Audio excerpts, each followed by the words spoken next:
देहरादून की शांत वादियां अब अपराध के शोर से मानो कराने लगी हैं। ऐसा ही महसूस हुआ जब एक मुस्लिम लड़के ने नाबालिग हिंदू लड़की के साथ जबरन गंदा काम कर दिया। इसके बाद पूरे इलाके में तनाव फैल गया और हंगामा होने लगा।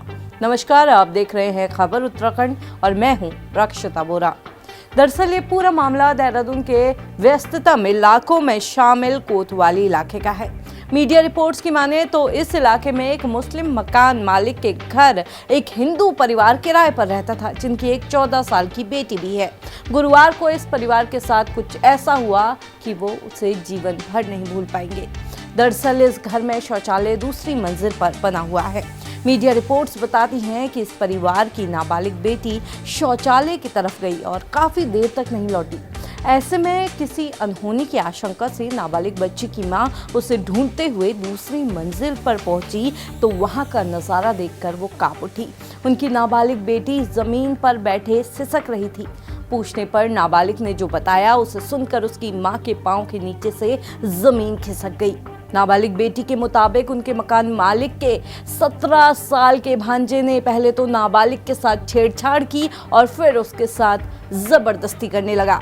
नाबालिग किशोर ने मासूम को अपनी हवस का शिकार बनाने के लिए जबरन शौचालय की तरफ खींचा, जहां उसने मासूम के साथ रेप भी किया। किशोरी की मां ने ये बात परिवार के अन्य लोगों को बताई और इसके बाद पुलिस में शिकायत दर्ज कराई गई। उधर जैसे ही इस खबर की जानकारी हिंदू संगठनों को लगी तो हंगामा मच गया। हिंदू संगठन के लोगों ने पलटन बाजार में हंगामा करना शुरू कर दिया। आक्रोशित कार्यकर्ताओं ने पलटन बाजार की दुकानें बंद करानी भी शुरू कर दी। यही नहीं, आरोपी किशोर के परिजनों की दुकान और घर में भी तोड़फोड़ की गई। सामान बाहर निकालकर फेंक दिया गया। अपहरण हो गया और अपहरण होने के बाद हम लगातार इसमें आ भी गए। आपकी पुलिस ने बरामद भी करी लड़की।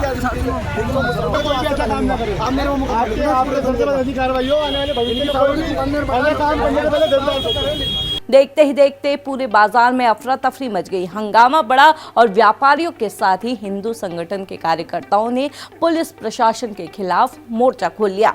इलाके में पुलिस प्रशासन मुर्दाबाद के भी नारे लगने लगे।